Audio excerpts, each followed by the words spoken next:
cleverphone. Hello and welcome to the Kongversation, our last live E3 2021 episode. I am Hyle Russell. Who is with me at the end? Me, I think. Maybe. I wandered in here. It's me, Gibbon. I guess we're doing a podcast. I'm Cameron. I'm here, but to what extent? Also not sure. Your spirit is broken, but physically you're here. I think like my Back to the Future photograph is like mid fade. I don't know. So I'm exhausted. And I'm still high on euphoria. All right, you're gonna be obnoxious on this stream, Gibbon. Let me tell you. I brought you on here. You're like the Mitchell of this stream, where the Mitchell was the Gibbon of the last. Because just like we need somebody who's like weirdly optimistic about everything because you like everything. Everything's always coming up, Gibbon. And you can't just be a little sour, and you can't just be a little. I have been very, very sour about some things. They're just not things our circle talks about. Yeah. Wait. Am I supposed to be upset about something? I don't know, Cameron. I haven't stopped bitching about Final Fantasy Origin in one of the other servers I'm in. I don't know what that means. I don't know what that means. Nobody should know what that means. Fuck that game. You're gonna have to speak on my level a little bit. Like Mitchell did a really good analogy on the last episode, and that helped me understand a little bit more, like comparing like the new Breath of the Wild sequel. Okay, and so if you can compare it to the DKU, then I'll know what you're talking about. Okay, so for Final Fantasy Origin, pretend that when they announced Donkey Kong Country Returns, they had just half a year prior wiped all copies of Donkey Kong Country 1 from existence and were acting like Returns was a brave new direction for the series and an entirely brand new thing. And you couldn't play DKC 1 anymore. What, they like deleted the cartridges that already existed? Yeah, like So in this instance, there was a prior Final Fantasy game that I put a lot of time into that was online only, that they shut down abruptly and is now lost media, that has basically the same high concept as a new Final Fantasy title they just announced, as if it's new and interesting, and it has worse art direction and premise. Okay, I still don't care. No, I'm sorry. It's the end of E3. I have like no reserves, and I'm grumpy. It's fine. And I don't know why I'm this tired, because the truth is, it's not like I had a overnight flight coming back to the East Coast like I usually do at the end of E3, where Thursday night I just spend it in LAX, and then I hop on the red eye, and then I'm in Virginia when the sun is up. And then I just collapse into bed and hope I don't get whatever globetrotting flu is going around pre-COVID, you know. And then your body's just getting jet lag just to be safe. It doesn't know what's going on, doesn't know why you weren't on a plane, but it's going to get jet lag anyway. Yeah, I think what's happening with me now is I put in, work. I was up on everything for E3, but I don't have any of the adrenaline that E3 provides. So my body is still giving out. I just have less to show for it now. So it's, this has been a weird E3. And I don't just mean because, of course, the general gaming media took the Donkey Kong story and blew it out of proportion, or blew it up too early, let's just say, when it wasn't really ready to be this big gossipy story. And that put all sorts of expectations on this E3 for our community. And, you can't help but feel that vibe. You start getting into it. You're like, well, maybe it will be here. Maybe it will be shown off. Oh, yeah, Donkey Kong is coming. And then, you set yourself up. And then, of course, I'm also worrying. I'm excited, but I'm also worrying for the community's state of mind, because I know it's probably not going to be at this E3. And I know everybody's going to be disappointed because there's one thing if the Kongversation is talking about this for 2 years, but it's another if major gaming sites are talking about it because then it's just more real, you know? So I was actively dreading, at the very least, Nintendo Tuesday. So I felt sort of weirdly relieved afterward, like deflated and demoralized, but relieved. But wow, it just saps your energy, especially when you don't have a show floor to immediately travel to once the Nintendo Direct is over. It's just like, okay, so it's over now. That's it. Bye. It just ends on disappointment. It's like, I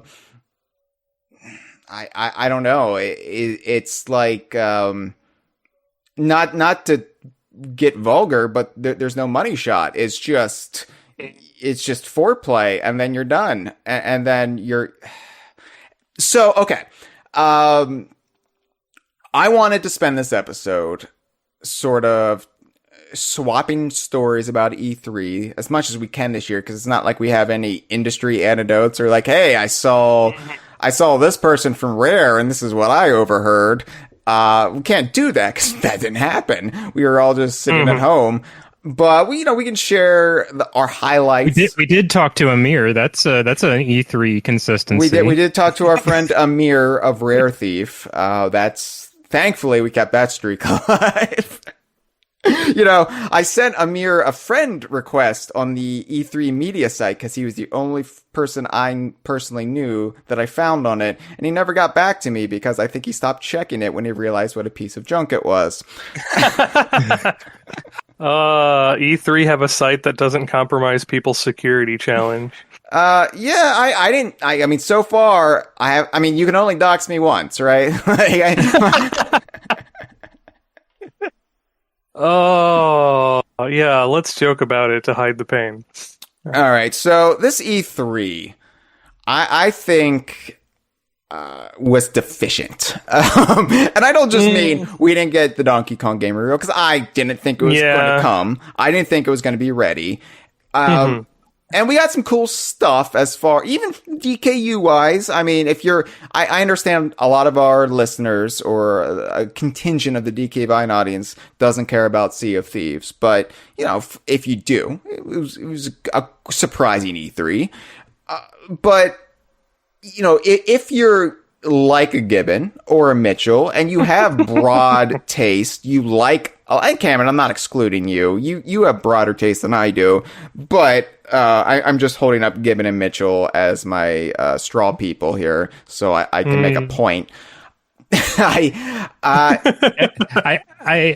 would say, like, where I'm coming from is, like, if you expected this E3 to be anywhere near the kind of experience it was from previous years, you'd probably come away underwhelmed.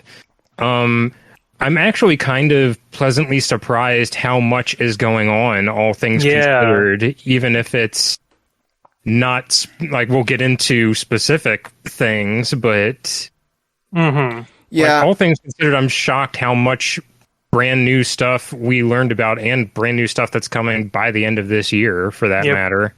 Pretty much. I was expecting nothing, so we got a lot of stuff in that regard. Yeah, if you're in E3 just for the reveals, like if the whole festival atmosphere of E3, you don't care about, you just want the reveals, and then you kind of shut E3 out. This E3 probably felt no different than other years. It probably felt honestly better than some E3s, but for me, I imagine if you're like me, it might have fallen flat for you if you follow along at home. And, I just want to kind of speak to what E3 is, what it really is. Because, E3 is carried, honestly, by the show floor excitement. I know to a lot of people, E3 is the reveals, and so we associate E3 with the former, the big stage shows and the Nintendo Direct and everything, all of the presentations. And that is definitely a big aspect of E3, but that is usually only the beginning of E3. When that last Nintendo Direct airs, that's when E3's doors open for the week. Like, that is the beginning of E3 technically. And then you've got the show floor where media and now gamers from around the world all converge downtown Los Angeles, and they get to play those games and report on them. And like, stories continue to come out throughout the week. And even if you're following along at home, it feels like a worldwide gaming party, essentially. But that can only really exist if there is a party, and if there's a centralized location for it all. And if you don't have that, it's just the studios doing digital presentations and press releases, and the information is strictly controlled through them. And so that's kind of why it just fell flat for me. Once the Nintendo Direct was done, it was over. I feel like the like quote unquote E3 setup for this year is kind of like showing the industry at an awkward crossroads, where I feel like the number of digital presentations this year, due to the forced into this situation by the reality of COVID and everything else, it's kind of made it very plain that, well, studios don't have to give money to the ESA to do a E3 presentation or make sure they're in one of the big shows. They can do their own thing. Like, that realization has been made, but the growing pains that they're still going through is, when we're all just doing our own thing, it is extremely disparate and hard to track and uneven. I was using a site that had cataloged all the disparate shows and had like a calendar, and I was following along on that, and that was basically the schedule I was living off of for the week. But, basically, this is like this is where the like Pokemon evolutions splits. Like, next year is E3 going to be a Politoed or is it going to be a Poliwrath? I don't know. But this is I think where they have to kind of just like collectively decide what's going to happen after this point. And a lot of people did give money to the ESA, Cameron, this year. If they wanted to be featured on E3's site, they did. Nintendo, I saw that. I saw that sponsor list. Nintendo, I mean, was featured on it. Xbox was not, or like Xbox was featured on the list, but I think Xbox just did their own thing. But yeah, I did catch that. Yeah, so I'm not even really sure what giving money really offered, because as somebody who got E3 press credentials this year, as I have every year since like 2016, that amounted for nothing. There was like Nintendo and all of the studios, they had sections on the E3 media site, but they never checked them. They never updated them. They never did anything with them. So it's like, even like I couldn't even get media assets from the E3 media site. I just had to go on the general public site like everyone else. It honestly comes off to me, and this is just my like ignorant ass, like uninformed public opinion, but it kind of comes off to me like Microsoft maybe just like kept like the sponsorship and relationship going as like a good faith thing, because it could very well be, well, next year Microsoft is going to have a physical presentation in the next building from E3, and if they had stopped like having amicable relations with each other, that's going to get very awkward very quickly. Yeah. And I hope, the world it can get back to normal by next year and we can have a physical E3, because, we've been talking for the last couple of years now. It's like, well, is E3 on its way out with all these changes and with Sony basically pulling out? And, I admire that they tried this year, because this is, I guess, better than nothing, right? It's better than last year. And I'm glad, E3 does. No, E3 does mean a lot to a lot of gamers. It is a ritual, it's a tradition. It is basically this early to mid-June week-long festival of gaming that kind of kicks off the summer. And, you could argue, is it really necessary? But I think it's fun. It's exhausting. My argument is that happened last year. It just didn't have the E3 label on it. Yeah, I mean... And to a large extent, that's true of this year as well. Yeah, we had the E3 branding this year, and it was called E3, and everybody thought of it as E3, but it really wasn't E3, except the ESA was involved. It's why I'm putting, I had literally said it just earlier, but... Basically, every time I'm going to say E3 in this episode, it has air quotes around it. Yeah. E3 and Summer of Gaming and this presentation and this show and blah, blah, all wrapped up. Gibbon, you're a wrestling fan. WrestleMania weekend, all of these indie promotions have their own events. And it's all part of WrestleMania, even if it does, all of those don't have... Vince McMahon's blessing. It's still which is why they're better than WrestleMania these days. But it's still a big festival of wrestling, and that's what E3 is kind of becoming, the big festival for gaming news. And so, as I guess sort of a tentpole name quality aside, people will colloquially call it E3, even though E3 was actually only about maybe 20% of it. Yeah, It's to me, E3 is an important part of my childhood, an important part of my teenage years, of my young adulthood. It's not something I want to see go away. And I think, as maybe tired as we all felt near the end of E3 2019, that was still such a great experience. And I think the show floor, I miss it. I see now what E3 would be like without it. And I realize how you need that vibrancy. You need that, okay, well, the presentations are over, but we're still going to get deeper looks at these games.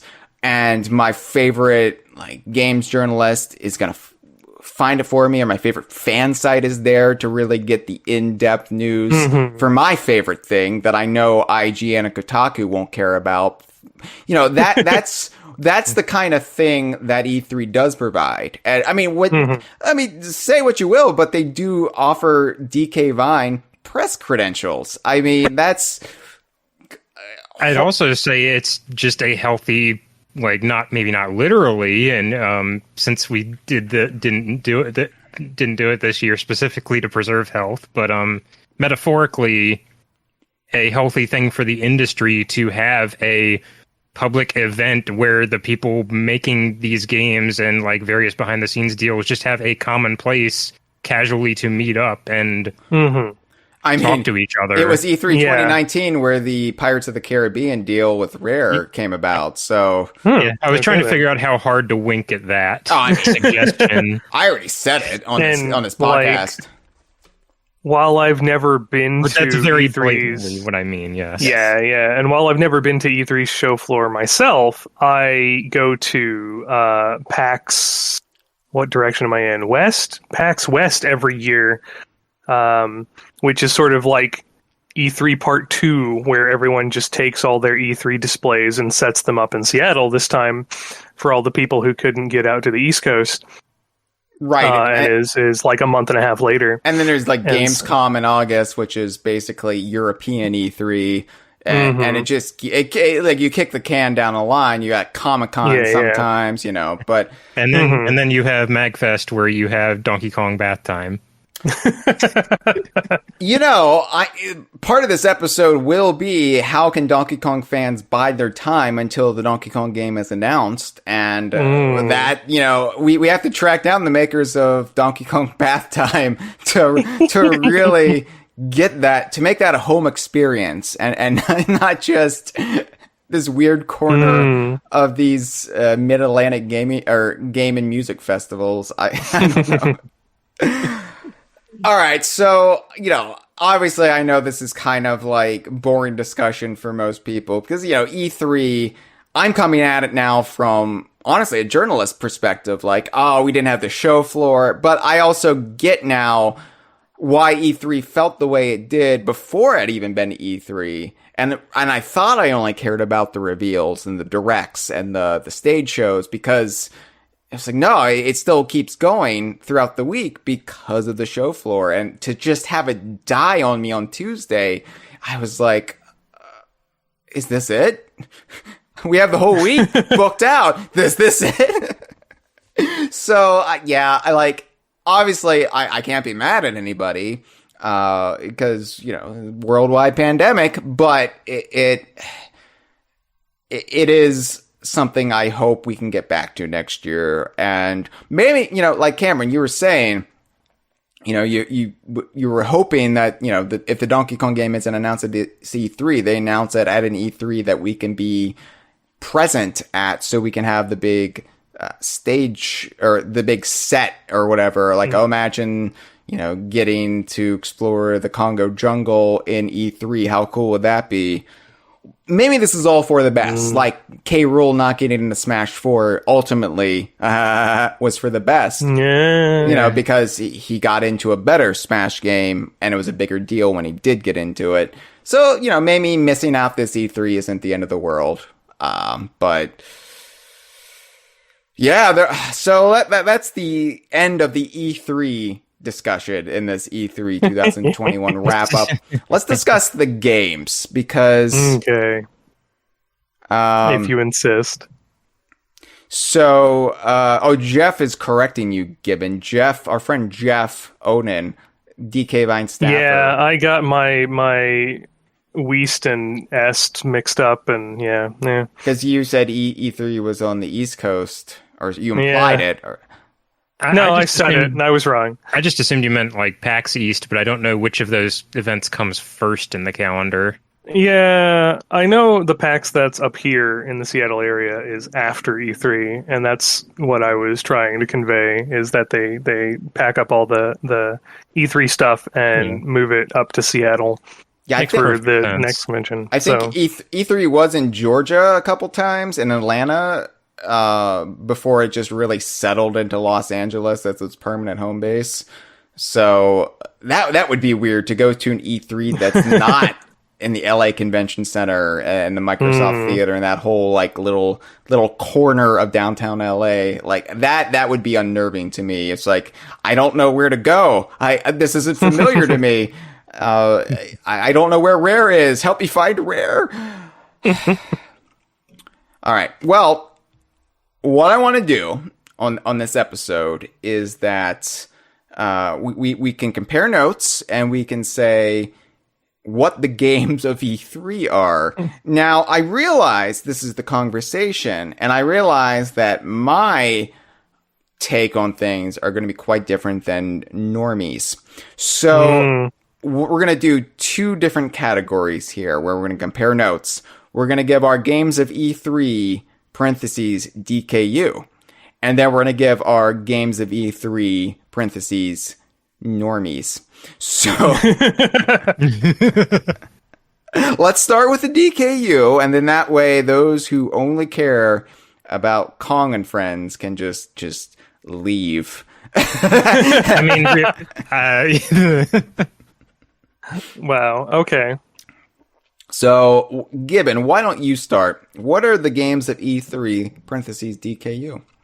Okay. Roughly in the order they were formally announced. We don't actually know if this one's DKU, but Mario and Rabbids Sparks of Hope was a huge deal. It at the very least has something tangential to or relevant to DKU interest because it's been confirmed Grant Kirkhope's coming back. This is true. But yeah, that's obviously a really big deal. The game looks gorgeous and amazing, and even just in the trailers we've seen, there's some gameplay improvements and quality of life improvements, and everything just looks great. I love the new enemy designs. I love the new character designs they've shown off. I'm really excited for the game. So, That's a good one. Yeah. One of the sort of smaller tier game presentations showed a bit more of Demon Turf, which again, not strictly DKU, but related because it's Platonic Friends. Yes, Demon Turf is the public. first Platonic Friends game they've announced to be as part of their publishing wing of Platonic, and I am keeping a close eye on all three of those games because like they did do that joke about like, oh, we're now required by law to put these googly eyes on things, and well, since those googly eyes are actual characters and drones, I don't know, hand wavy. There's some definite implications coming from Platonic's end that they know we want a physical appearance by somebody in there. So Yeah. I don't know if they're gonna like force every game that they publish to tell the devs, hey, because we're publishing your game, you have to stick Vendy in it. Fuck you. But what demon of hell can we take from a Platonic game and put in Demon Turf? Oh, I know, Vendy. But Platonic knows the way its fans tick. So yeah. So yeah, I'm excited for that. Like I it was on my radar anyway. It had been talked about in some of the circles I'm in as just sort of looking interesting, and then it came out that it was going to be under the Platonic Friends label, so my interest, like, got a multiplier on it. So yeah, looking forward to that, and that got shown off a bit more, and is going to be on more platforms now, so that's exciting. Obviously, I think the major DKU steal the show moment was when Sea of Thieves hit, and you discussed that trailer in depth the other day, and yeah, none of us were expecting that. None of us knew that was coming down the pipeline. So that was just sort of a cavalcade of holy shit, what moments. It's funny because none of us knew it, but as soon as we realized what it was, we all recognized exactly when it happened. Yeah. It was like, okay. And then just time has lost all meaning. Was it just yesterday that we got the second trailer? And I don't know how much of that we should discuss because Rare is being very like, you shouldn't really discuss it because there are spoilers. Yeah, in it. so I'll be vague about it, but it too, like in the wake of the announced trailer, we had talked in our various community discords about various things, going, oh, I'd love it if they did this or saw this, and I think they could, like, it's about time they did this with this thing in the game. And then pretty much all of that was in the second trailer. And it was like, holy shit! Speaking of ways E3 is different this year than others, I've reached the point with Sea of Thieves: A Pirate's Light where I'm saying, please stop showing me stuff from this. It's coming so soon. Just play it. Yeah, and they're going to be doing a more in-depth presentation on that on Sunday. So, yeah, that'll, like, you're not done yet, Hyle. Sorry. I mean, it's launching on Tuesday, so I'm not even going to watch that at this point. Like, yeah, I feel like at this point I'm too spoiler conscious, and I'll say, well, I really want to hear what they have to say in those interviews, but yeah, I can wait until after Tuesday. Between the fact that it's Father's Day on Sunday and that I'll be going out with some friends as well, yeah, I probably won't watch it either because, as you say, it's just coming out on Tuesday. But yeah, Sea of Thieves, just probably best in show as far as DKU is concerned. Which I wasn't expecting. I'll save that for my thoughts. They showed a new Mario Party. I don't care about it. Mario Golf Star Rush. They showed more of. I really like the Mario Sports titles. But and Gibbon, Peach's I really birthday like what cake. they've shown. Yeah, whatever. How was that not picked up as a euphemism, but Davy Jones' organ was? What would be Peach's cake? Yeah. But yeah, they showed a bunch more of Star Rush's story mode, which looks really interesting and has like actual boss fights and stuff. And they teased some upcoming new content, which will include New Donk City. So I'm really excited about that. That's sort of up my alley with my my other, because I do the DK Girder stuff that covers pretty much everything that DK Vine doesn't. So that's more my purview.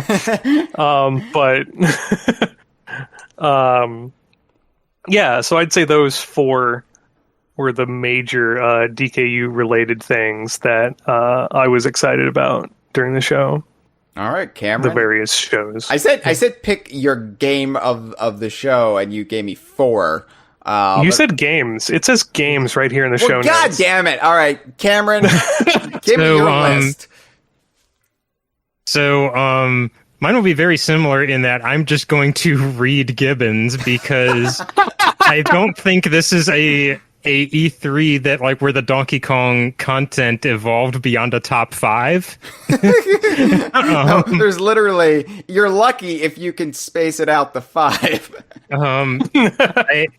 I would say E3 for me was kind of the first big thing. I was like, there were things I thought were cool or good before this, like not to disparage anything that came before, but Mario plus Rabbids Sparks of Hope was the first game shown off in like the bubble of E3 where I was really excited seeing what I was seeing. Mm-hmm. Like I'm just I'm excited to know what they do with it. I am very intrigued by the new stuff they showed off, and I'm happy for everybody involved in that game that they got to go another round with it, because the first Mario plus Rabbids, which I finally just recently played through, seems like it was very fun to make. And then Sea of Thieves: A Pirate's Life happened, and then the rest of E3 just became a blur.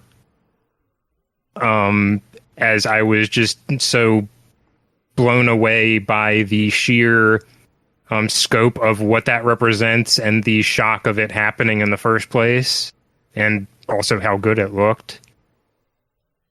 But yeah, Demon Turf was a game that that had piqued my interest. I think also, as Gibbon had mentioned before, Playtonic had announced they had any sort of hand in it, because it's the kind of thing that will catch my eye immediately, which it does a like very unique art style thing of pairing 3D geometry with a 2D character. Like it vaguely reminded me of like the fan game Sonic Roboblast 2, which is like a Doom mod with Sonic in it, is kind of the vibe it was giving me, but like massively expanding on that premise or of just the visual style, and having Playtonic's hand in it just furthers my interest in it. Mario Golf Star Rush, I'm of two minds, because on the one hand I'm just not that much of a golf person, like even Mario Golf. Like I enjoyed everything Toadstool Tour represented and the content it had, and all the trappings of it that I enjoyed seeing and hearing, but at the end of the day, it couldn't really overcome that I just don't enjoy a video game golf all that much. But all that said, I have similar reservations about tactics games, and I loved Mario plus Rabbids. And it looks like Camelot is honestly pretty on fire with Star Rush in terms of the exact kind of content I want to see a Mario spin-off game have. And then Mario Party. So the thing is with Mario Party is I'm coming at this from a very, very different angle than a lot of DK Viners in my like age window, in that Mario Party on the N64 was pretty much like, I think I played it maybe one day for like 15 minutes in my childhood. And that's like, that was the extent of my playtime with any of the N64 Mario Party games. It ended right then and there. And then I played like 3 of the GameCube era titles before I kind of realized I don't hang out with friends enough for this to be a meaty experience for me, or at least fulfilling in the way I wanted. So I kind of fell out of the series, but I do like what it represents. I can recognize the enthusiasm from the people who did have those positive experiences with the early Mario Party games. And I do recognize the significance of having Woody appear on the box art of the game, and I think that is hilarious. Well, we should and I love explain what Woody is before people think you're being lewd again. What's this we thing? This is all you. So Cameron, you had a great joke in the Discord server, the Inner Circle, the other day, and I botched it when I related the story on Tuesday. Would you mind sharing about Woody? It wasn't even really a joke. It was an observation that was humorous. Observation. So I'll quote my exact words here. I kept my expectations in check, but anticipating the return of K. Rool or Ungard and getting the return of Woody is peak DK Vine. Yeah. I'm happy for the Woody fans out there. All you would I don't even know what to call I'm trying not to be lewd now, and there's no way to like define a group of people based on their appreciation for somebody named Woody. That's why Woody Harrelson's fan club was shut down by the authorities. Yeah, so basically, Mario Party 2 introduced all these anthropomorphic trees, like Deku trees or Treebeard from off of Lord of the Rings. And there's Woody, who is the primary one, but then there are also the ancillary ones. DK Vine's favorite is 1 versus 3 minigame tree, the tree that houses all the 1 versus 3 minigames. But it's such a nonsense term that anybody who has never played the game, or anybody like your grandparents, or people who aren't part of this world, they'll look at you like you're having some sort of aneurysm when you say that name, which is why we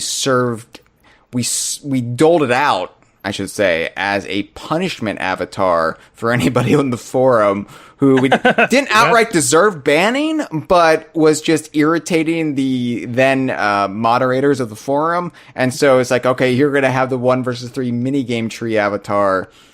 Deal with it. It was an actual group, like, on the forum too, like admins, moderators, members, 1 versus 3 minigame tree. Yeah, and I'm not proud of that. Like, definitely the way the forum is run now is far better than it was run when, people were getting banned over misplaced semicolons. But, 1 versus 3 minigame tree is one of those characters that DK Vine has up on a pedestal. We don't have many like Mario characters up on a pedestal. Like, obviously, rare created characters and platonic created characters. There are ones we just celebrate because they're so obscure, but we love them so much. But 1 versus 3 minigame tree is one of the few characters from the Cameo games that we're like, yes, you can be part of the club. Come here. Woody is kind of like the father of them all, or the mother of them all, or just the primary basis for them all. So Woody's back, everyone. Yay. Right. I should point out in our live stream chat, Jordan Freeman has pointed out something that actually is like a very notable thing for this Mario Party, in that it has online play from the start, not as like downloadable content coming later. That's true. That is a huge deal, and does throw out one of the problems with my previous experiences with the Mario Party. I almost said Mario Kart. Unfortunately, that was not at the C3. Yeah, I mean, that's also another thing. It's like everybody's expecting Mario Kart 9, and now here's a new Mario Party. We didn't talk about this on the Tuesday live episode because I was too demoralized after getting hate mail all day. Yeah. Wait, and that's tapered off though. Everybody's calmed down. So, but Cameron, the classic conversation we did about the new Diddy Kong render. There was some speculation. Well, maybe it's for a new Mario Party. Well, maybe it's for this Mario Party. I mean, it's not for this because they were just upgrading their stock Mario adjacent renders. But we haven't seen Diddy in this. So. It'll potentially be used in a Mario blank, but it's not necessarily for that Mario spinoff. Yeah, we haven't seen Diddy in Mario Party Superstar. I have to think, what the fuck is the name? It's like Mario. Does it start with Super, or is it just Mario Party? And then I have to figure out what sets it apart from the other ones. Mario Party Superstars. Mario Party Superstars. We haven't Super Mario Party Superstars. Super Mario Party Stars. We haven't seen Diddy in it at all, and I don't know if Diddy's going to be in it. Or if they're just waiting for that when they inevitably do the Donkey Kong Direct for Donkey Kong's 40th anniversary, and they're like, and Diddy's gonna be in Mario Party Superstars. We have all sorts of things planned, like Diddy being in this game. But the Mario Golf I was like, God, Mario Golf Superstars, Mario Golf Super Rush, Star Rush. Did I say Super Rush? I think it is Super Rush. It is Super Damn Rush. it. Am I wrong? You're wrong. Mario has like the same problem we have with Oh, Sea of shit, you're Thieves right. and Devil's Roar and Devil's Shroud. Mhm. Yeah. It's just the word super and star. Mario Golf Sugar Rush. Mario Golf Devil's Balls. I think we pretty much have it soft confirmed that Diddy is definitely coming to the game. I like your optimism. Oh, I mean, it happened with Mario Tennis Aces, and this is Camelot. That's true. This is Camelot. That's very true. This isn't the wing of Nintendo EPD that handles Mario Kart. This is Camelot. All right, Camelot. They're the ones who first brought Diddy to the Cameo games. They were the ones to first use Diddy outside of Rare. So Diddy is going to be in this. I won't be too disappointed if he's not, just because, as I said on the last episode I was on, it's honestly a solid roster to the point that they have so far, to the point where I don't really have a frame of reference to say, well, geez, they put X terrible character in here, but they didn't put Diddy Kong. Like, no, this is a really good lineup. The thing is, I associate Diddy with Mario Golf so much, and that's because he made his non-rare debut, minus the silhouette, in Mario Kart 64 in a Toadstool Tour, and that's where that was also the debut of his 5-fingered per hand model, so that's where we got the prosthetic golfing finger fan wank that... I will say, I do hope Diddy does end up in it, though, because they've done a really fun thing for this spinoff where they put all of the characters in, well, not every character, this is kind of the extension of my issue. They put most of the cast in very fun, like golf-specific, like casual outfits. Yes, and they're amazing attire. They're great. They're a lot of fun. Donkey Kong did not get one. He so still just weird. has his tie. But I feel like Diddy wears enough like normal human clothes where it would be weird for them not to do something for him. And I would love to see what they come up with if they actually decide to have fun with it. I could see him in like a golf polo with a golf hat. You know, I could see him like the Tiger Woods red. Yeah, polo. yeah, exactly. Yeah. Have like one of those like Ralph Lauren style polos, but the stars on his shirt are just a tiny badge near the breast pocket instead of yes. instead of But all over that's it. why I would love K. Rool in one of these games, so he could have a little claptrap where the crocodile is. Ooh, yes. Somebody did fan art of golfing K. Rool on Twitter, and that's what I suggested them. I was like, hey, it needs a little claptrap. All right, so is that your DKU games of the show, Cameron? Yes. All right. Mine's really just Sea of Thieves, because Demon Turf I'm interested in, but you know that I can't really get juiced for Demon Turf until I've really played it. Mario Party Superstars I can't get excited about because I'm perfectly content with Super Mario Party, especially now that it has online, and I get fatigued with Mario Party very easily. Very easily. Like, don't push me. And the fact that this is mostly just recycled content that looks very pretty. Very, very pretty. Like, I can't believe how good some of these classic minigames look. Yeah. But it's just like, ugh. But I'm excited for those who are excited. I don't outright hate it. But it's not like it's just 2005 again and we're getting Mario Party, 7 or whatever it was. This is arguably justified, although I think this is getting into the we need games to fill our COVID beleaguered release lineup schedule, and let's just get out another Mario Party. I just view it with like suspicion.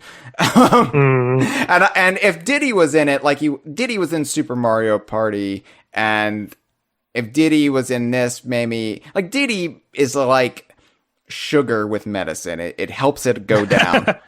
And or it's like for me when I would drink Robitussin I had this frog spoon when I was a kid. It was like this like a medicine spoon that was shaped like a frog, and it just went down in it, and it made taking a really bitter medicine more fun because I'm like, oh, I'm kissing a frog. Hey.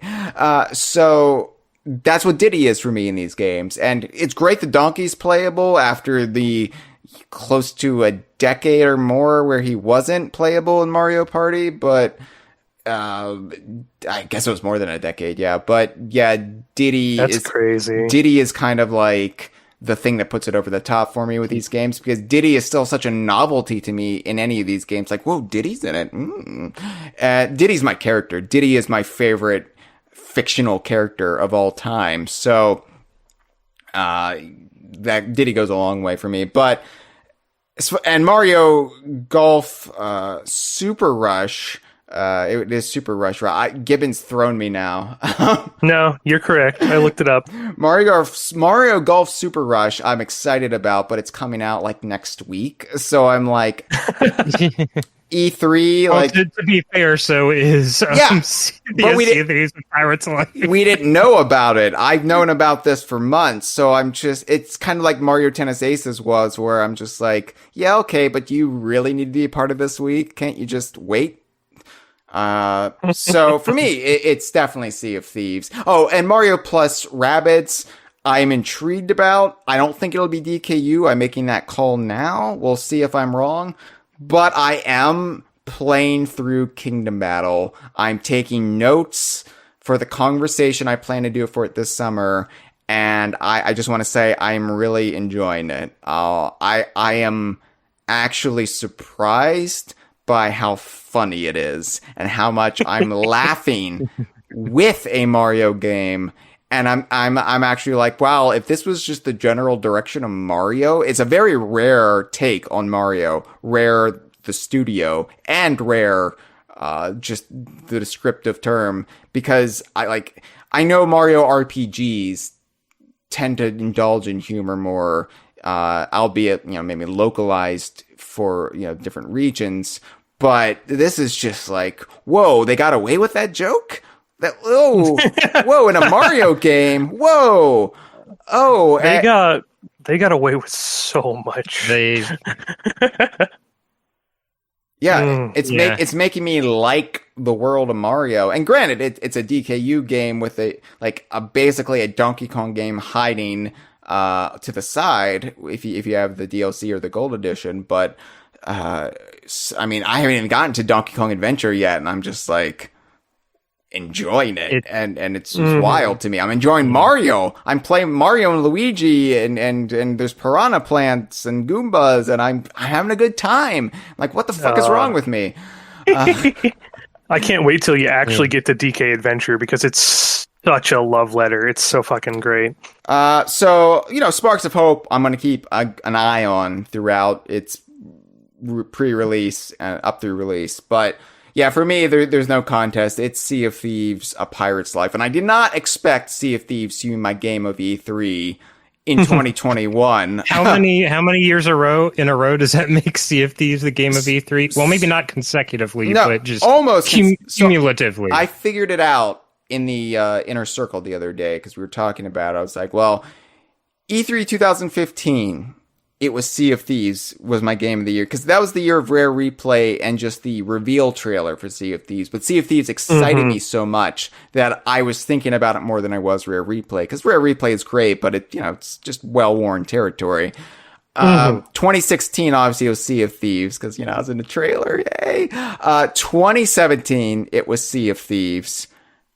2018, it was still Sea of Thieves.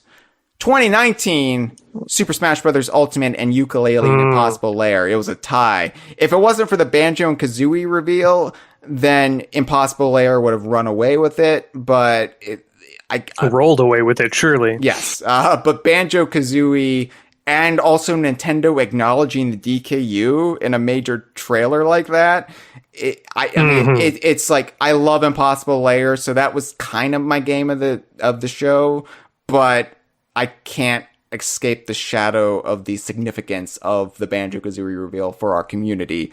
So that was the only year Sea of Thieves was shut out. Now we're back. E3's back, 2021, and Sea of Thieves is once again my game of E3, which, I mean, sure, it kind of wins by default, but also this was a trailer, this was a reveal that none of us really saw coming at first, and this is not even something I wanted. If you would have asked me last week, hey, how would you feel about putting Pirates of the Caribbean characters in Sea of Thieves in a 5-part Tall Tale crossover where Jack Sparrow sails around on your ship, I would be like, get the fuck out. Get the fuck out. What are you doing in my house? Who are you? Get out. But, it's like, you don't realize how cool something can be until you have it shown to you. If this was explained to me, I would have hated it. If like, let's say E3 2019, Cameron, let's say Craig Duncan pulled us aside and was like, hey, I want to ask you something. We're thinking about doing a deal with Disney. How would you feel about this? I would have been like, how about you put TT in Sea of Thieves? But seeing this, it'll cost you a lot less. Well, we don't know the terms and conditions of the deal, Cameron. Yeah, I mean, I don't really know how that shakes out either, but I think less money would change hands to put right. Put it that way. So anyway, less red tape. Seeing what this means for so many people, and the amount of people who are saying, "Oh, I've got to play Sea of Thieves now," it's cool. I can't deny how cool this is, and like I've talked about with Jeff, who was our resident Sea of Thieves expert. Pirates of the Caribbean is the biggest pirate media around, especially in this era. Even though as I said, the franchise is definitely on the decline from its heights in the early to mid-aughts, it still has a lot of cultural significance if you like pirates and you like pirate fiction and pirate fantasy.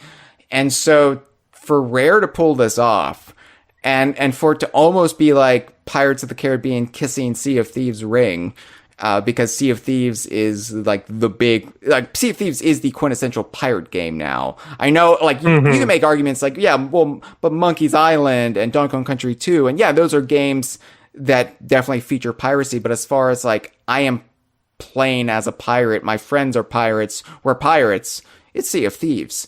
So I think that was like one of the official like interview lines, like in press with Disney for this, like, why didn't you make a Pirates of the Caribbean game? Well, the best pirate game already exists.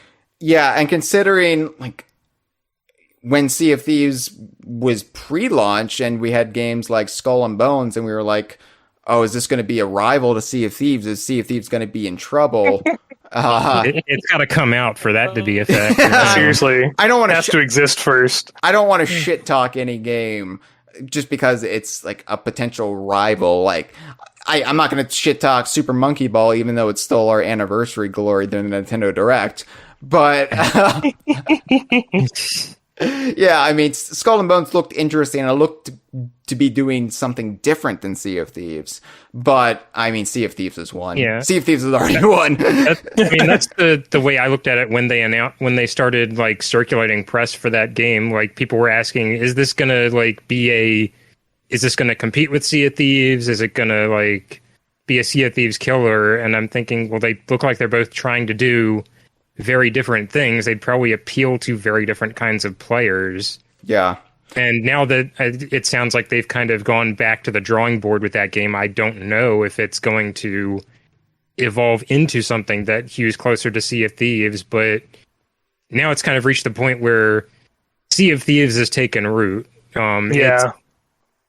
It's kind of too late to like shove it out of the way now. Yeah, it's the World of Warcraft of pirate media and games. Or like I was thinking about like when e-readers were launching, Kindle had such a head start on everybody that now people just refer to e-readers as Kindles, even though... You said e-reader, and I genuinely thought you were going to talk about the Game Boy Advance peripheral.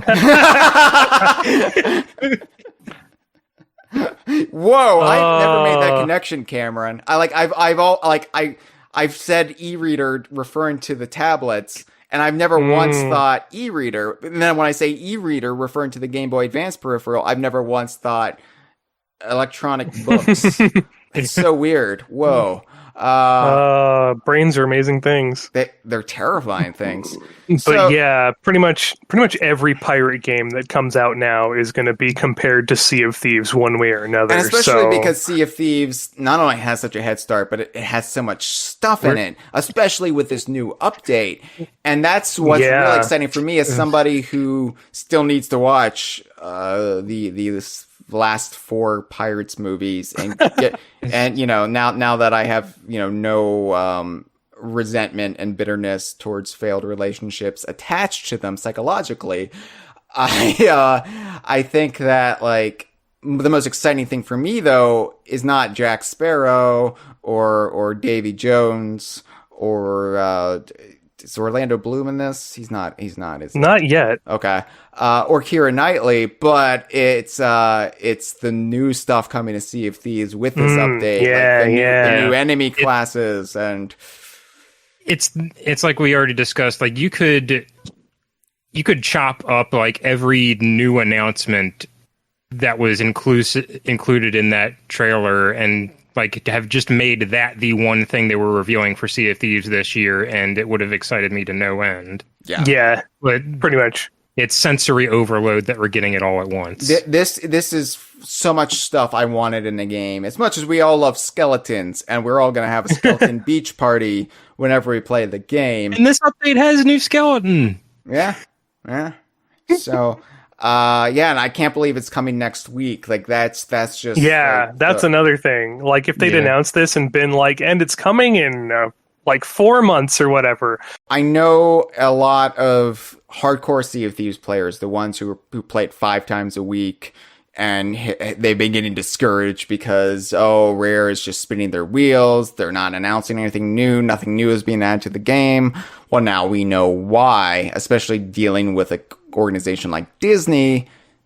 I'm sure they had to jump through a lot of hoops to get everything squared away before announcing this, and they probably wanted to do an E3 announcement, and then just it was all ready to go. So here you go. So it's here now. So it's definitely reinvigorating for fans of Sea of Thieves. It's like, oh no, we're still getting Tall Tales. We're still getting all this new stuff. They're not just getting into this comfortable, like, this is what the game is now, and we're going to do minor updates and quality of life improvements and occasionally add something kind of big, but this is basically the game from now on. It's like, no, like the game is just getting started.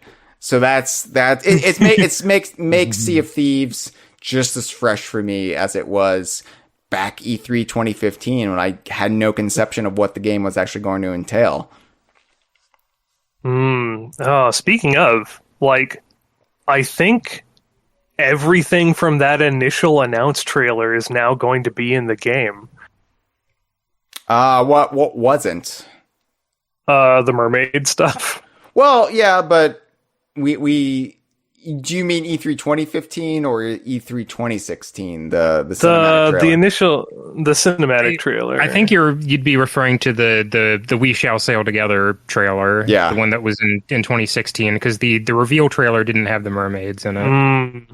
Yeah, I guess Diving Bell or whatever her name is still isn't in the game. Well, yeah, that's. I mean, there's things that we know about that were like discussed or like mentioned or like seen in concept art, I think, before launch that like aren't in there. Like the big one I always think about is being able to name your ship. But, Yeah. Why? I mean, I know they don't want naughty stuff in there, but the fact that they won't even let me name a parrot after Chris Alcock shows that their filters are working. So, Hey, you know, the thing is with take the Lord's name in vain. Well, you know, the thing is with the ship, they have to be a lot more careful than a pet because, you know, it's bad luck to rename a ship. So if you name the ship Chris All Cockatoo, and then they realize, oh wait, that has a word that wasn't picked up by our word filters, but oh no, we can't change it. It'd be bad luck. Well, you're stuck. You're stuck with it. Yeah, I think they just need to do some sort of infinite pirate generator for ship names. No, because we sail in the dreadfully evil. No, fair enough. Yeah. Anyway, so I guess you two want to talk about some other games. Your Gen audience games of E3. I that's okay. I can answer these sponsorship opportunities for the conversation while you talk about your games of E3 that I don't care about. Tell us how you really feel. Have you been dreading this part of the Gibbon, I will let you. Well, you know what? Why, since I'm not really participating in this, why don't you both just swap notes and compare? Yeah. I realize that's probably for the best because in this section where we've kind of had to quickly jot down the games of E3 we're excited for, where there's a lot of overlap. Yeah. I was trying to keep it sparse. When I was editing this list earlier, I just kind of listed out everything that interested me and then sort of cut half of them off and kept it mostly to the new announcements of stuff we didn't know about already. There were a few games that we knew about already. I say we broadly in the royal sense. There's an indie game I'm following, Signalis, that got shown off at the Tribeca presentation during all this E3 stuff, and we got to see some new stuff about that. And similarly, we got new info about Solar Ash Kingdom and other sort of single A and double A titles that I'm looking forward to. But as far as new stuff is concerned, one of the early games shown during the Summer of Gaming thing with Jeff Kelly, I don't know how to pronounce his name, was Metal Slug Tactics, which looks really interesting. And I was really excited for that, especially from the angle of we haven't gotten a new Advance Wars in ages, and it looked like, oh, hey, this is scratching that itch. And then later Nintendo was like, fuck you, new Advance Wars. New in quotes. It's a remake of the first two games in a collection, but that's still really big news because we haven't had any Advance Wars since the DS. As somebody who previously mentioned that they have difficulty embracing tactics games, I was still very excited for both of those announcements for reasons outside of them being tactics games. Number one being that I am a huge fan of the traditional Metal Slug games, as they are some of, superficially, they are some of the most beautiful raster pixel based games to have ever existed. God, yes. And I'm really just glad to see that IP flourish in any way. And I do like that the tactics game is kind of taking cues from that legacy. And for Advance Wars, I just recognize the significance of... There was a lot of assumptions that IP was just dead and gone. Because of the conception, perhaps not entirely unjustified, that it's the same thing you hear when people say, well, Nintendo hasn't made a new F-Zero because Mario Kart is already their most successful racing game. Why would they make another racing game that won't sell as well, even though it's appealing to a very different market? And people were saying the exact same thing of Advance Wars. Yeah, Like, because it's why- from the Fire Emblem team. Right. It's so- from the Fire Emblem team, and it's appealing to a similar like genre. And the conversation was, well, why would they make a new Advance Wars when you have a tactics game that also has like relationships and stuff in it? Mm-hmm. And it's shocking to see this IP come back, and it's also shocking to know the pedigree of who's behind it, and that is Way Forward. Yeah. Which they're a company that's been in a lot of like Nintendo adjacent conversations. You might remember, but they've never, as far as I know, worked on a first party Nintendo property before. Yeah. And it's something that's kind of always been in the conversation that people would love to see them work on a Nintendo property. Like, you'll both probably remember the kerfuffle of when Nintendo announced they were doing like was it like a Treehouse Spotlight?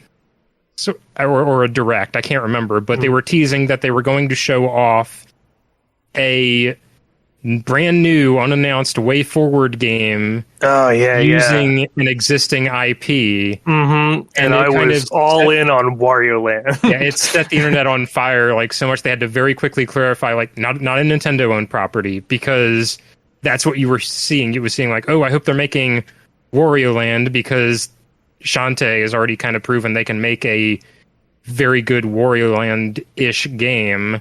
Mm-hmm. Or, oh, I hope Way Forward's making a new Metroid, or all of these conversations. Yeah, because a lot of Way Forward stuff is very evocative of Nintendo stuff. So Extremely. So I'm excited, not just that to see Advance Wars come back and like be happy for those fans, and just, you know, even if I'm not a huge fan of certain properties, like I did play the first Advance Wars and I can see the appeal. There's fun stuff in it. Mm-hmm. But I'm not like a mega fan of it, but I know people who seem to be, and I'm very happy for fans of that franchise. I like seeing that come back, and on the periphery, I'm excited about what this could mean for potential collaborations for Nintendo and Way Forward going on the Way Forward. All exciting stuff. I see another thing that's on both of our lists is River City Girls. Speaking of Way Forward, yeah. I mean, from my perspective, this is one of those things that's been a boon following Rare and Xbox, and then being gifted like a Game Pass subscription at E3, and it kind of turning out to be a gateway drug where now I just want Game Pass forever. Yeah. And River City Girls was a game that like caught my eye when it was announced, but I was like just not in a position where I was ready to drop the full price on it at the time, and kind of forgot about it for a little bit. And then it popped up on Game Pass. I'm like, I'll give this a try, and holy shit, I really liked that game. It was the first game I finished this year, and I like finished it 100% pretty much, got every single achievement, like replayed it several times. Nice. So yeah, I'm just very happy to find out they're not only making another one, but also well, I guess also speaking to the new one there, since this would be relevant for like DK Vine's interest, River City Girls has kind of become like the like Arc System Works universe game, pulling in characters from Double Dragon. Like there is a lot of Double Dragon content in River City Girls. So I was looking it up, and Double Dragon's by the same people who created the River City Ransom universe, and they've crossed over before.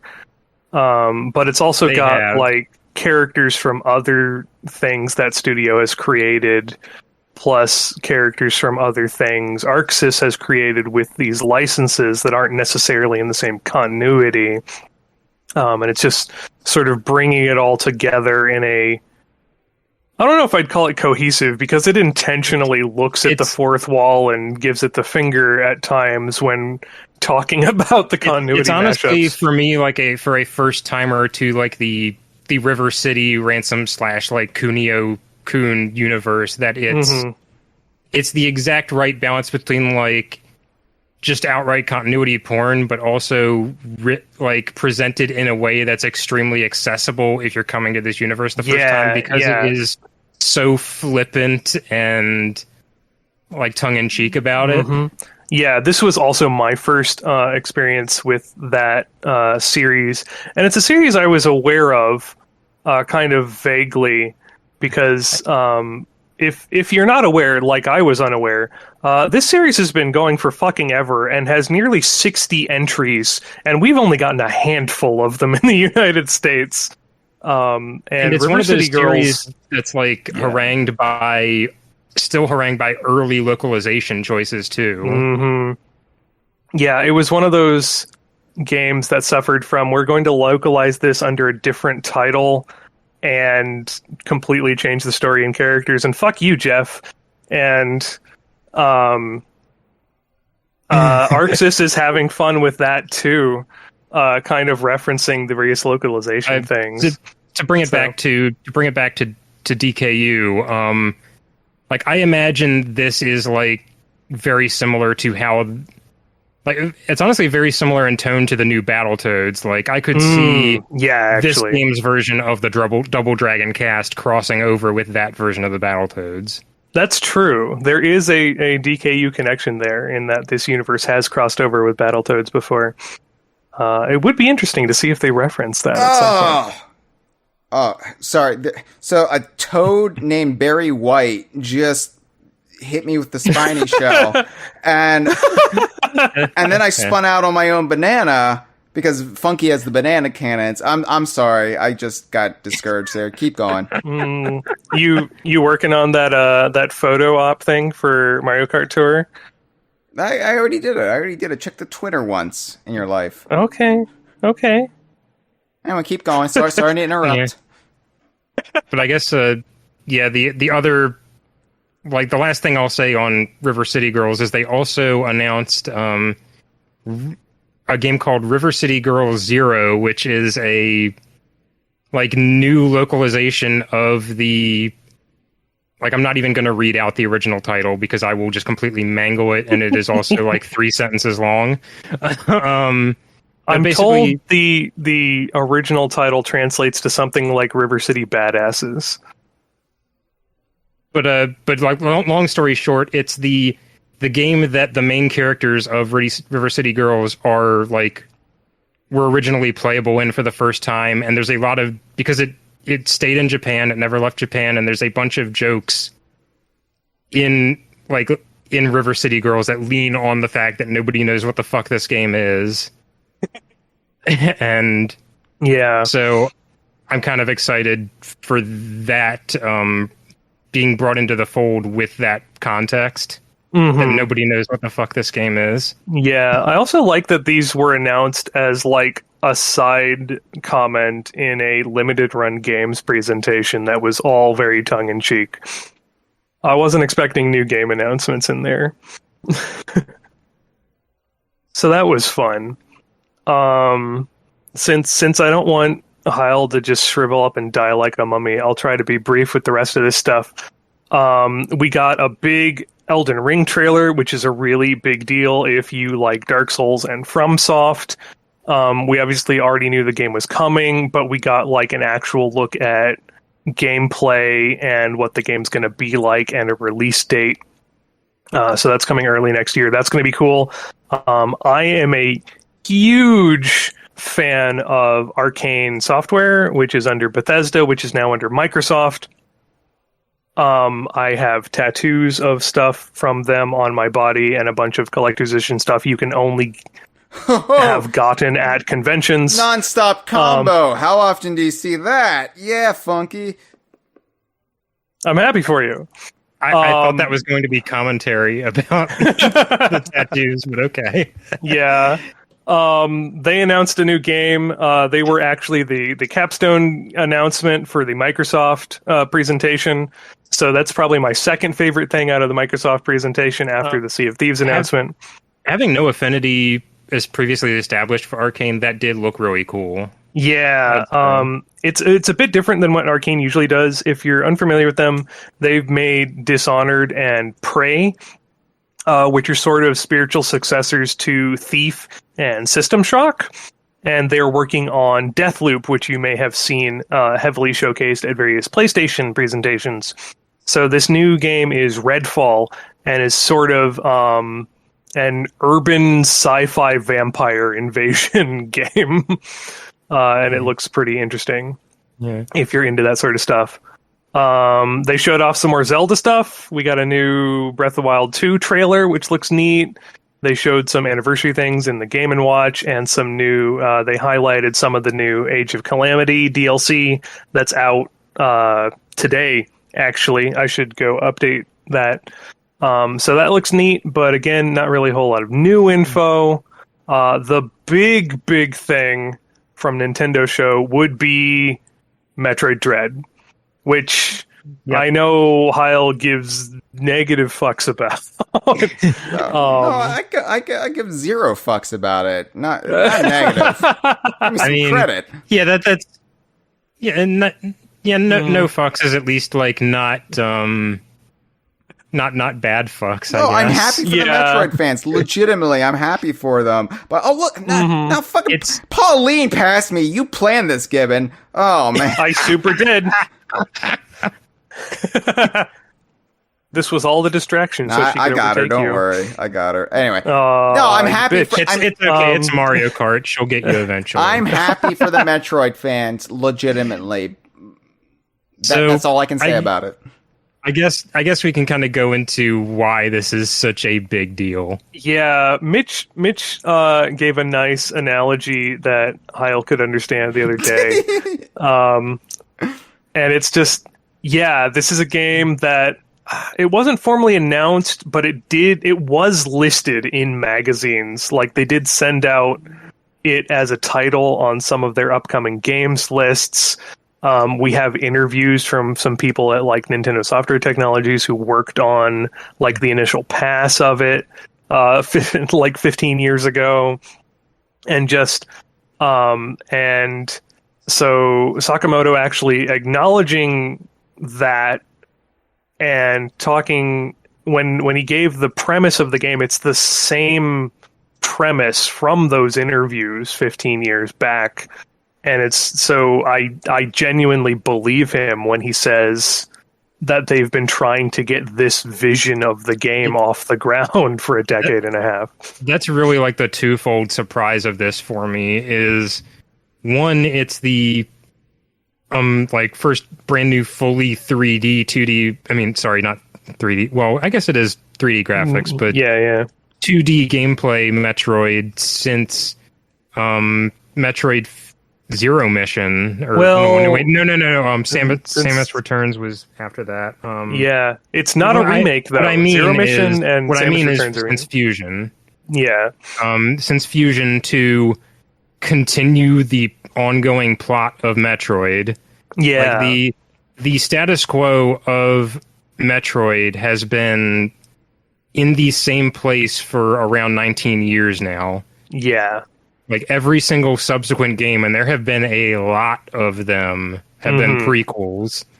Yeah. And it, like, you really could have ended the series with Fusion, I think, but it left a really, like, compelling note that it ended on. Yeah, the end of Fusion may have been a fitting sequel, but it was fitting ending, but it was an open-ended one that hugely shook up the series status quo. Yeah, like the whole reason I was extremely keen to see what they would come up with in a direct sequel to Fusion is because it rattled the status quo of the Metroid series so significantly that I really wanted to see where that thread would lead, and I'm shocked to finally see it happen. Yeah, like, I genuinely had stopped thinking it was going to happen someday at this point. It was just like, oh, we're just going to get interquels and prequels and side stories for like, the rest of time, and maybe someday, eventually, they'll do something new. Right. But nah, it's not coming anytime soon. And then they just slap us in the face with it like a tuna. And they're like, look, Metroid 5, it's Metroid Dread. It's done. It's coming out in October. Look at it. That was like the twofold surprise for me is we're making a new 2D Metroid that advances the continuity. That's hit 1. Hit 2 is finding out that it's called Metroid Dread. And yeah, that was my reaction seeing that title was Metroid Dread is real. Yeah. This exists. This isn't like a Super Mario 128 or Mario 64 2 or miscellaneous situation where like this is a game that existed purely within the margins of an upcoming games list in a magazine from the 90s or 2000s. This is an actual honest to goodness game being released. Do you remember Donkey Kong Fantasy, that listing? I don't actually. Yeah, that was listed in a lot of video game order forms around 97. Donkey Kong Fantasy for the N64, which guess was supposed to be, the inevitable Donkey Kong 64. But yeah, I guess this would be the equivalent of like them revealing Project Dream is a thing and it's coming out in a month. Yeah, it's. Wow, but I'm stuck on that. Donkey Kong Fantasy, what is the logic train going from deriving that from country and land? I have no idea. But I really hope Donkey Kong for the Switch by EPD is called Donkey Kong Fantasy, just to keep this train going. That would be a nice pull. If they do a Donkey Kong RPG, I wouldn't mind it being called that. That would be neat. But yeah, so this is sort of like the holy grail for like people who actually care about Metroid. Yeah, again, in a way, I'm like I've said this probably for like several different reasons, but in a way, I'm okay with Donkey Kong not being at this E3 because it did not have to share the spotlight with Metroid Dread and Sea of Thieves: A Pirate's Life because I've already kind of got sensory overload. Yeah, like, while I do think, like, if those two things were announced together in the same presentation, I absolutely think, like, the new Donkey Kong game would be the bigger deal and the better seller, but I think the people who care about Metroid Dread would be way louder about it on the internet. So, yeah. And at least this, hopefully, it's like sacrificing something to the Metroid gods, so that way when Donkey Kong does get announced, we won't have 2013 again. I mean, the quote unquote rivalry was always stupid to begin with, but yeah. I think the way of looking at this is like if the new Donkey Kong game gets announced at say next year's E3 or really any point in time, like from now on until the next E3, it would be extreme. Like you can't really have somebody you can't really have somebody come out and say like, well, this studio could have been making a new Metroid. Yeah, when it's bookended between Metroid Dread and Metroid Prime 4 eventually happening. Is it though? Yeah. Eventually. Yeah. Should have been Dread Kong. We don't know that he's not in the game. That's true. That might be the reason it's called Metroid Dread. Returns and Tropical Freeze have had Metroid Easter eggs. Maybe this will have a Donkey Kong Easter egg. Metroid Prime 4 should have Professor Chops in it. Make it happen, Retro. Getting choked by that like murder bot that's stalking. That's true. There's actually a very, very good chance there will be a Donkey Kong Country reference in Metroid Prime 4 because that's just the way Retro operates. Well, here's hoping it's a physical appearance, and then we could all laugh about it being DKU. And then I get to laugh about you bitching about covering it. I'm not gonna bitch. I know. I'll happily look. Well, see, what'll happen is the game will come out, and then 3 years later, somebody will go backwards through a room and find a secret claptrap inside one. Or it won't be a inside claptrap. It'll be a tiki goon or Or it'll be Professor Chops. But we'll all be... DK Vine will be blindsided. We'll have people yelling at us that we didn't cover it for the last 3 years because it was DKU the entire time. Where are all the people yelling at the Metroid fans for not caring about Tropical Freeze because there was a Metroid in it? They don't exist. I don't actually know what the Metroid community thinks about Tropical Freeze. They don't care about Galactic Pinball, and Samus. That's not true at all. They absolutely care about Galactic Pinball. Yes, that's how I found out about Galactic Pinball was as part of the Metroid fan community. Well, they don't care. I used to be part of the Metroid fan community before I joined TK Vine. You're their spy. You're Crunch. You've been sent to make sure we're not plotting any nefarious anti-Metroid plots. Oh no, I actually like all the Metroid games, so I've been kind of ostracized. Well, if you're done, I'm not going to start another race. I don't know. Did you want to mention anything else, Cameron? I kind of went through my list, but yeah, I think I pretty much went through all of the new announcements I was excited for. Like everything else was either things I was already excited for and knew about, or things that I was excited about but also knew they were coming. Like Forza Horizon 5, Psychonauts 2, Back for Blood. Yeah. Which how come we haven't been talking about the pinatas in Forza? I don't think they look like Horstachios, and maybe it's good that they don't, considering the implications of, like, they're in that trailer to get massacred. Yeah, basically. Yeah. I don't want to think through the implications of, well, is that a sentient character getting mowed down en masse by a sports car? Multiple sports cars. Oh. But yeah, a lot of that's what a lot of E3 was this year, to sort of bring it back to our initial discussion, was expanding on things we already knew about. Like, we talked about new stuff that was announced, but we're not really leaving a whole lot. They didn't actually announce a whole lot of new things. There were several presentations, in fact, that didn't have any new announcements whatsoever. So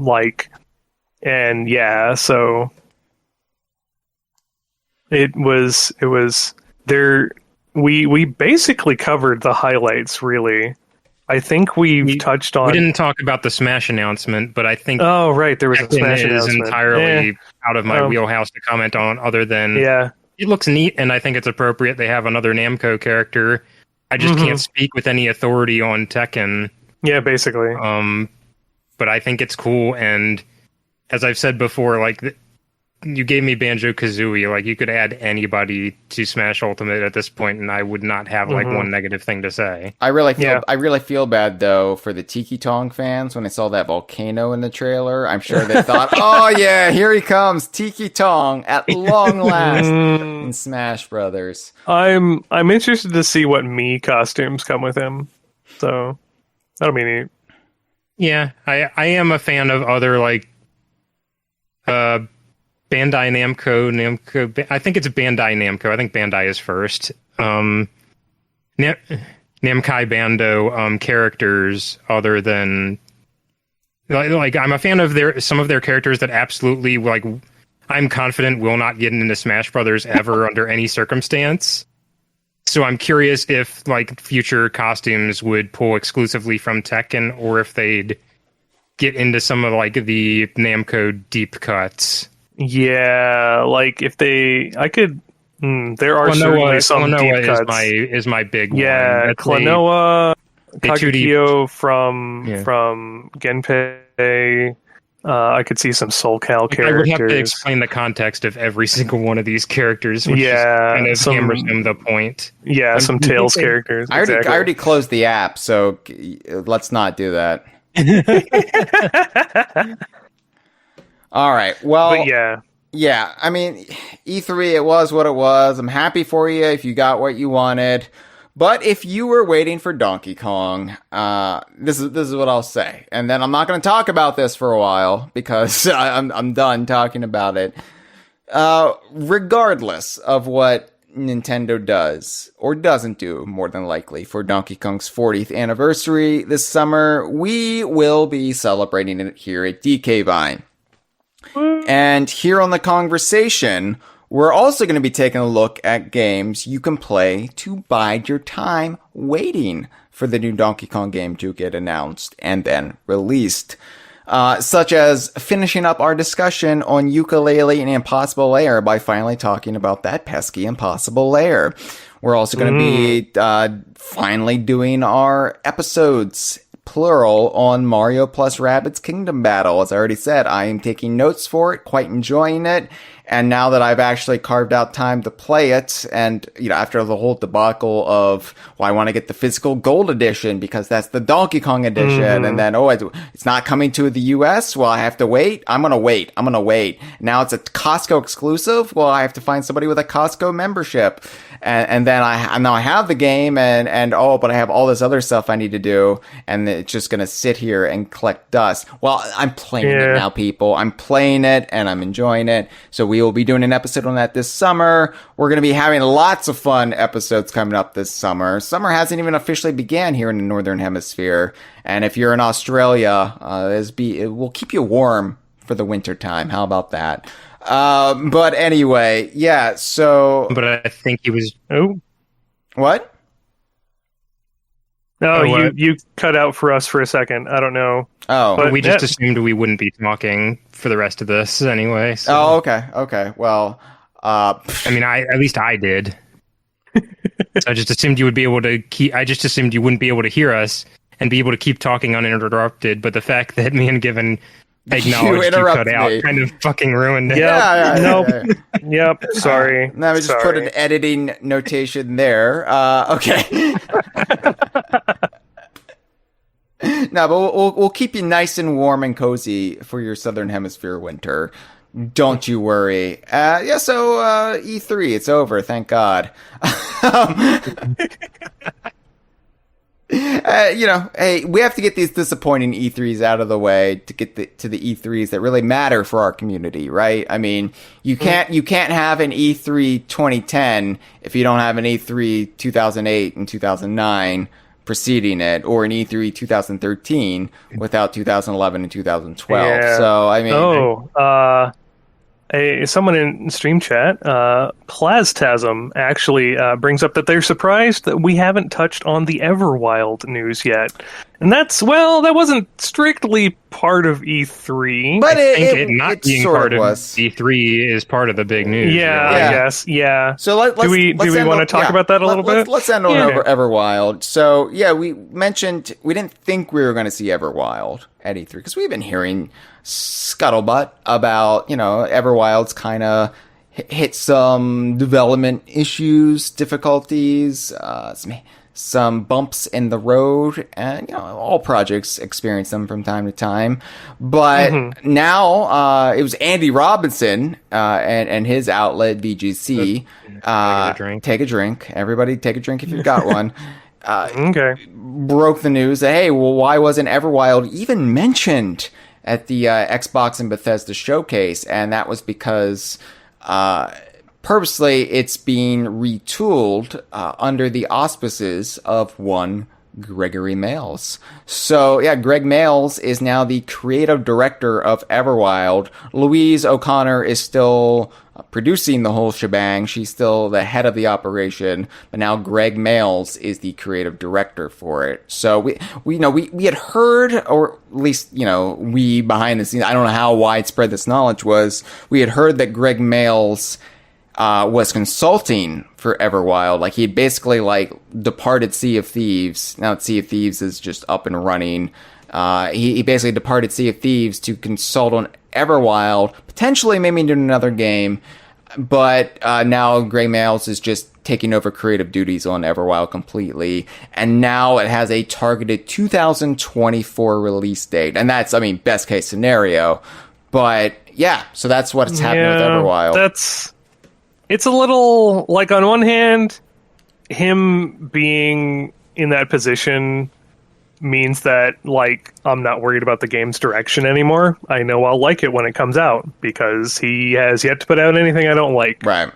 On the other hand, that's kind of a massive delay. I was hoping to see it sooner than that, and also, like, there's reading between the lines, we knew he had like a third thing that he was working on to, like, in addition to Sea of Thieves and Everwild, that was going to be like the thing after that, and that's presumably, you know, on hold now and will not go into pre-production as soon as it could have. Oh god, what if it was Donkey Kong? This has been a File 2 production. Que rico.